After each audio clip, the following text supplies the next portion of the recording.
Oi, eu sou o Maxon. Hoje eu vou falar sobre Bruxa de Blair.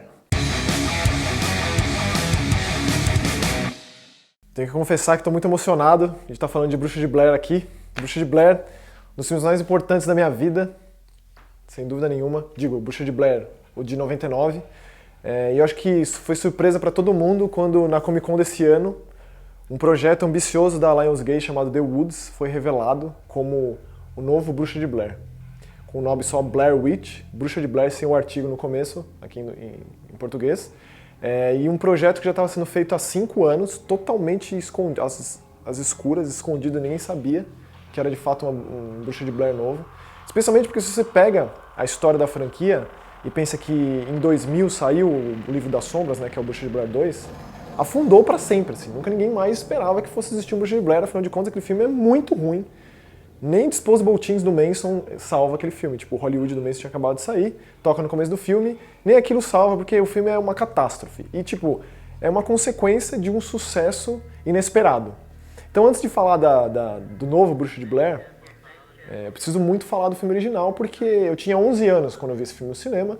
Esse filme meio que mudou minha vida, como um jovem mancebo fanático por filmes de terror, a lá Freddy Krueger e por mais retórico que seja o jovem mancebo, né, mas só para enfatizar, que eu era muito fã de Freddy Krueger, de Jason e afins. E aí começa a passar na MTV, eu sou um moleque da geração MTV dos anos 90, liguei muito pro Disque MTV para votar no Type O Negative. Então começa a passar na MTV compulsivamente um comercial de um filme de terror real.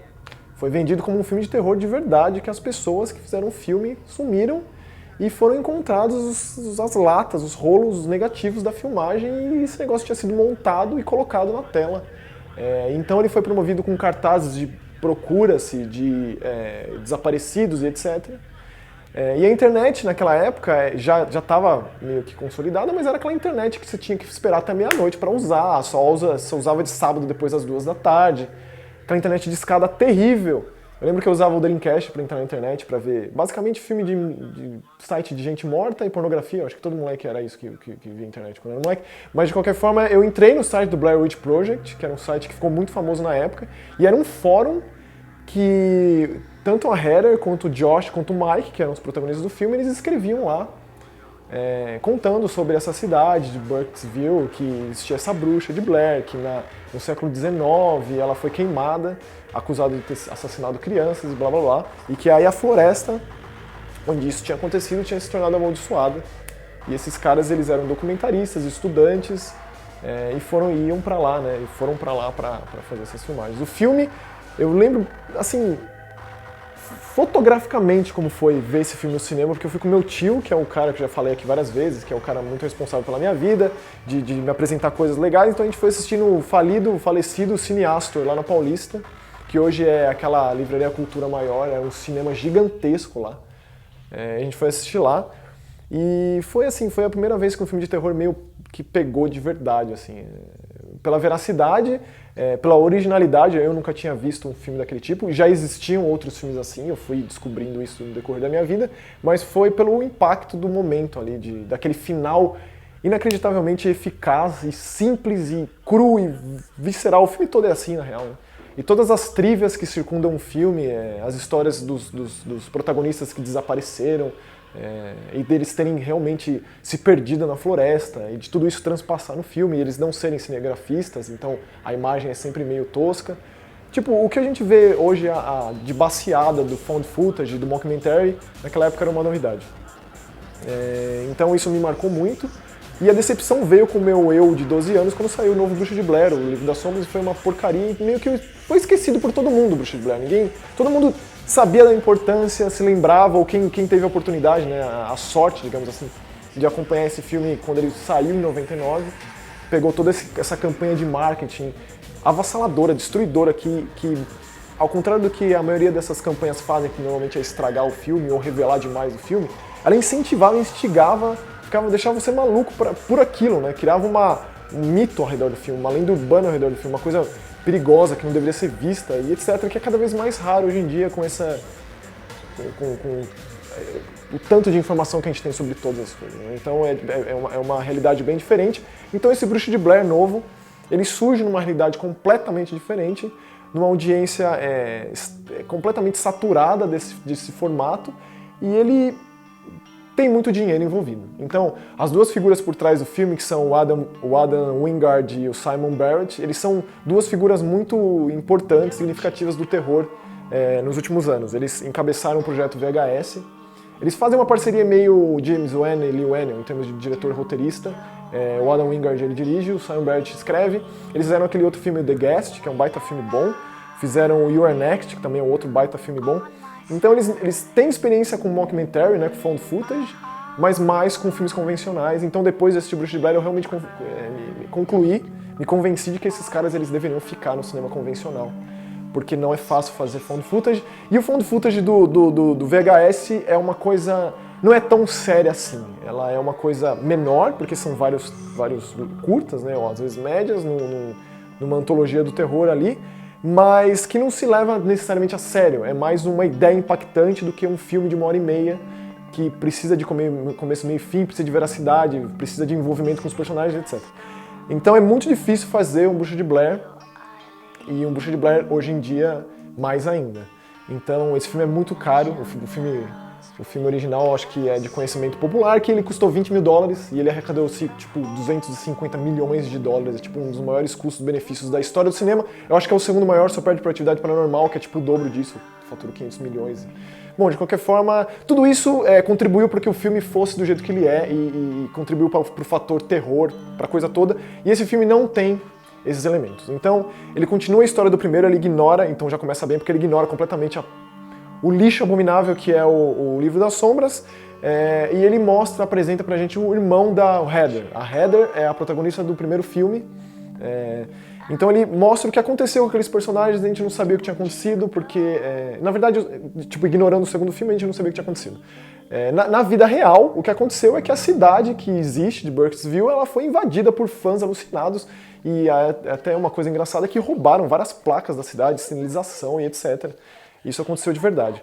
Então nesse segundo filme, esse moleque, que ele é jovem, então ele devia ser muito novo quando aconteceu o negócio, ele recebe pelo YouTube um link de um vídeo que meio que convenceu ele de que a irmã dele ainda estava viva lá naquela floresta. Então ele diz para a namorada dele, que inclusive a namorada dele é uma documentarista, que está muito disposta a fazer um documentário sobre o caso, desse namorado, o que aconteceu com a irmã dele, etc. Então ela está disposta a acompanhar ele nessa jornada, porque ele se convence a ir lá. Então tem um amigo dele desde a infância, tem a namorada desse amigo, então faz esse grupinho pequeno de pessoas para ir até... Na real, antes de irem pra lá, eles vão encontrar o cara que mandou esse link do YouTube pra eles, né?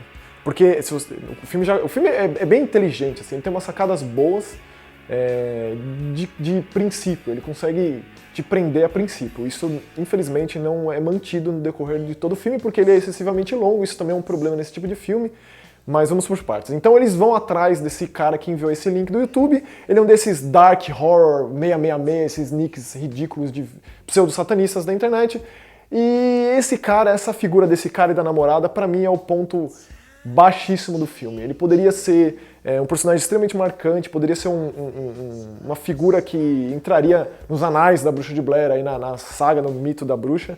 Mas ele é simplesmente um personagem bem fraquinho e que não convence com toda esse ar de deep web que ele tenta passar. Infelizmente não dá certo, mas de qualquer forma ele acompanha, é a condição dele, né? Eu só vou mostrar onde eu encontrei essa fita se eu for junto com você e acompanhar vocês atrás nessa busca pela sua irmã. Então aí parte esse grupo de 6 pessoas, que eu acho meio muita gente, né? Mas beleza, eles vão lá pro meio do mato, ele mostra onde ele encontrou a fita, e aí o filme começa. Então assim, isso já se passou, sei lá, 20 minutos. Então, enquanto o primeiro filme ele era meticulosamente impecável para apresentar o mito da bruxa de forma direta e simples, de fácil entendimento, entrevistando 1, 2, 3 pessoas lá da cidade, esse filme ele perde tempo apresentando esse personagem que não convence, entrevistando esse amigo de infância do moleque, que ele conta que teve uma força-tarefa atrás da irmã dele, helicópteros e tal, e não encontraram a casa icônica do final do primeiro filme, não tinha nenhuma edificação na floresta, era só mato mesmo, não acharam no corpo de nenhum dos 3 moleques, não acharam nada, e ficou esse mistério na vida do irmão dela, que ele não consegue ter uma vida normal enquanto ele não descobrir o que realmente aconteceu com a irmã dele. Então esse é o mote, é o MacGuffin lá, que me dizem, do filme, e faz com que ele vá pro meio do mato.